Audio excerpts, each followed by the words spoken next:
আসসালামু আলাইকুম রহমতুল্লাহি বারাকাতুহু। কি মুসলিম উম্মাহ,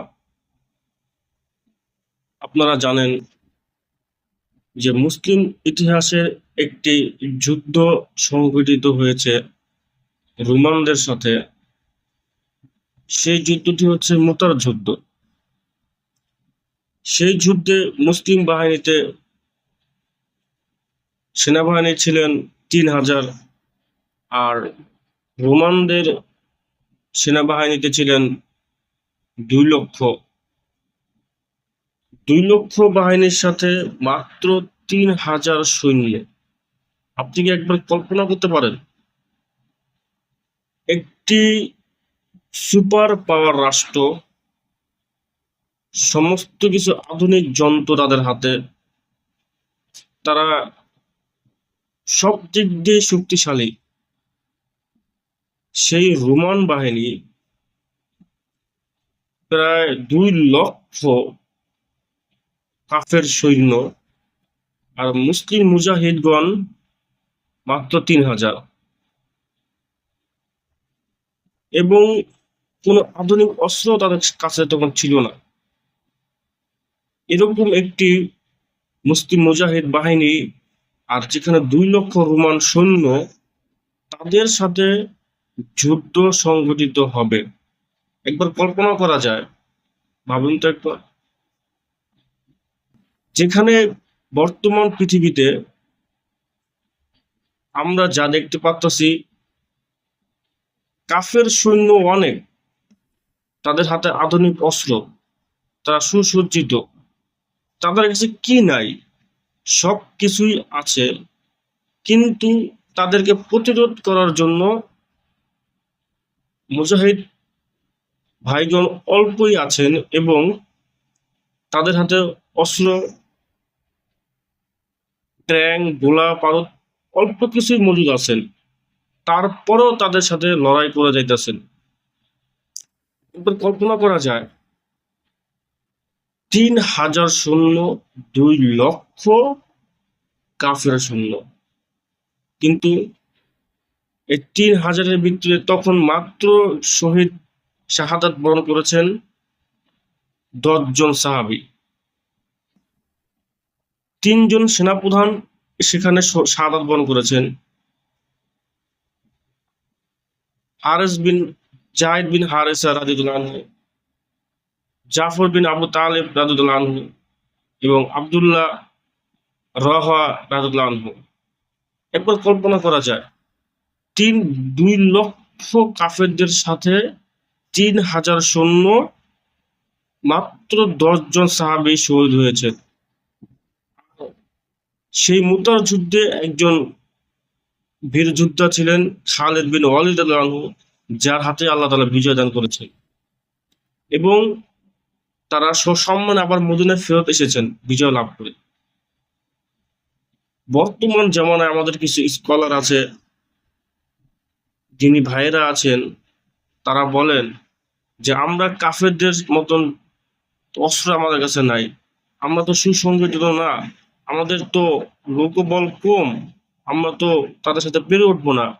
ভাই, আপনি বদর যুদ্ধের দিকে একবার তাকান, ৩১৩ জন সাহাবী, জীর্ণ শীর্ণ ক্ষুধার্ত, আবার সেখানে আবু জাহালের মতন ৩,০০০ কাফের মুশরিক বাহিনী, ১,০০০ কাফের মুশরিক বাহিনী।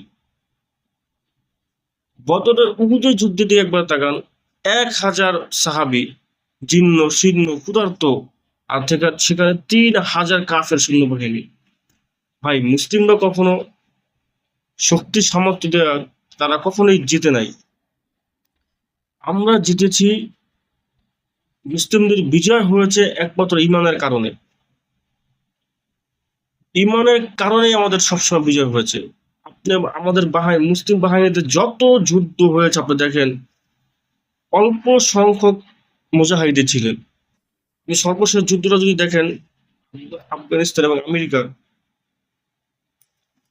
৪৮টা বাহিনী, ৪৮টা রাষ্ট্রের বাহিনীর নেটো সদস্যরা মিলে আফগানিস্তানের আক্রমণ চালাইছে। দীর্ঘ ২০ বছরে এই হামলা চলছে, মাত্র 60,000 মুজাহিদের উপরে আল্লাহর রহমতে তারা আমেরিকাকে এমন ভাবে আফগানিস্তান থেকে পালাতে বাধ্য করেছেন, নাকে খড় দিয়ে রাতের আধারে তারা পালিয়ে গিয়েছে। তাহলে আমরা যে বলি যে আমাদের শক্তি হতে হবে, আমাদের সামর্থ্য থাকতে হবে, আমাদের এইটা থাকতে হবে, আমাদের ওটা থাকতে হবে, তাহলে আমরা বিজয় লাভ করবো। প্রিয় দিনী ভাইয়েরা, বুঝতে হবে মুসলিমরা কখনো মুসলিমরা কখনো অস্ত্র দিয়ে, শক্তি দিয়ে, জনবল দিয়ে কখনোই মুসলমানরা বিজয় লাভ করে না। মুসলমানরা বিজয় লাভ করে ঈমানের বদৌলতে। মুসলমানরা বিজয় লাভ করে আল্লাহ তাআলার নুসরাতের কারণে।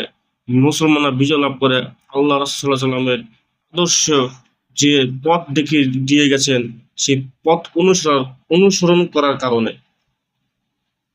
মুসলিমরা বিজয় লাভ করে একমাত্র তার রবের সাহায্য যখন আসে জিহাদের ময়দানে, তখনই মুসলমানরা বিজয় লাভ করেন। প্রিয় মুসলিম উম্মাহ, পৃথিবীতে বর্তমানে 200 থেকে 250 কোটি মুসলিম আছে।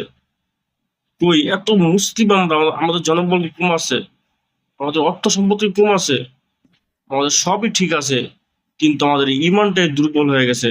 যার কারণে আমরা এখনো গাজায়, ফিলিস্তিনে এখনো নিরীহ মুসলিমরা নির্যাতিত হচ্ছেন। ভারতের মুসলিমরা নির্যাতিত হচ্ছেন। মায়ানমারের মুসলিমরা নির্যাতিত হচ্ছেন। কেন? আমাদের ইমানটা অনেক অনেক দুর্বল হয়ে গেছেন, যার কারণে আমরা এখনো তাদের হাতেই মার খাচ্ছি। আমাদের এই মুনাফিকি আচরণের কারণে, মুনাফিক শাসকদের কারণে আজকে মুসলিম উম্মাহ এত লাশ পড়তাছে, এত সহজ শহীদ হচ্ছেন, এত মা বোনদের ইজ্জত আব্রু হারাচ্ছেন। কারণ আমরা আমাদের সেই সেই ইমান হযরত উমর রাদিয়াল্লাহু আনহুর সেই উত্তরসূরি, সঠিক উত্তরসূরি আমরা না হওয়ার কারণেই আজকে আমাদের লাঞ্ছনা আর বঞ্চনা চেপে ধরেছে। ইনশাআল্লাহ আমাদের বিজয় একদিন হবেই হবে।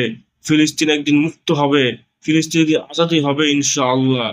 এবং সেই আজাদি হবে মুসলিম শ্রেষ্ঠ সন্তানদের হাত ধরেই ইনশাআল্লাহ। আমরা দোয়া করি হামাসকে যেন আল্লাহ তাআলা আরো শক্তিশালী করে এই কাফেরদের বিরুদ্ধে, এই বদমাইশদের বিরুদ্ধে। ইনশাআল্লাহ এই পৃথিবী জুড়ে একদিন কালেমার পতাকা পথ পথ করে উড়বে। আমেরিকার ওয়াশিংটনে একদিন ইনশাআল্লাহ কালেমার পতাকা পথ পথ করে উঠবে। সেই দোয়াই করি। আসসালামু আলাইকুম ওয়া রাহমাতুল্লাহি ওয়া বারাকাতুহু।